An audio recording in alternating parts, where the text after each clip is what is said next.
यानंतर बातमी पुण्यातून आहे। महाराष्ट्र एटीएसनं पुण्याच्या कोंढवा भागात मोठी कारवाई केली आहे। एटीएसनं संदिग्ध दहशतवाद्याला अटक केली आहे। जुबेर हंगरकर असं या व्यक्तीचं नाव आहे। मिळालेल्या माहितीनुसार एटीएसनं या कारवाईपूर्वी काही दिवसांपूर्वी इथे मोठ्या प्रमाणात छापा टाकला होता, ज्यात इलेक्ट्रॉनिक उपकरणं, संदिग्ध साहित्य आणि इतर दस्तऐवज जप्त करण्यात आले होते।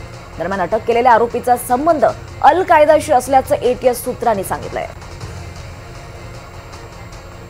अधिक माहिती घेऊयात आमचे प्रतिनिधी राहुल कुलकर्णी यांच्याकडून। राहुल, गेले कित्येक दिवस या पुण्याच्या कोंढवा भागात अशी ही कारवाई सुरू होती आणि आता एटीएसनं या दहशतवाद्याला, संदिग्ध दहशतवाद्याला अटक केली। कशी नेमकी ही मोहीम राबवण्यात आली आहे? 9 ऑगस्टला कोंढवा भागामध्ये 20 ठिकाणी सर्च ऑपरेशन करण्यात आलं। त्याच्यामध्ये 20 मोबाईल, 10 लॅपटॉप पोलिसांनी जप्त केले होते आणि तेव्हाच असं म्हटलं जात होतं की तरुणांना आकर्षित करण्यासाठी अल कायदाकडे काही लोक सक्रिय आहेत पुण्यामध्ये आणि त्याचबरोबर टेरर फंडिंग ते जमा करत आहेत।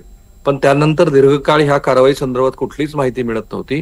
काल मात्र पुणे स्टेशनवरती जो मूळचा सोलापूरचा आहे, 32 वर्षाचा आहे, त्याला अटक करण्यात आली आणि तो अभियंता आहे आणि असं म्हणतात की तो अल कायदाशी निगडीत होता आणि अल कायदाच्या सिम्पथायझर मध्ये तो होता।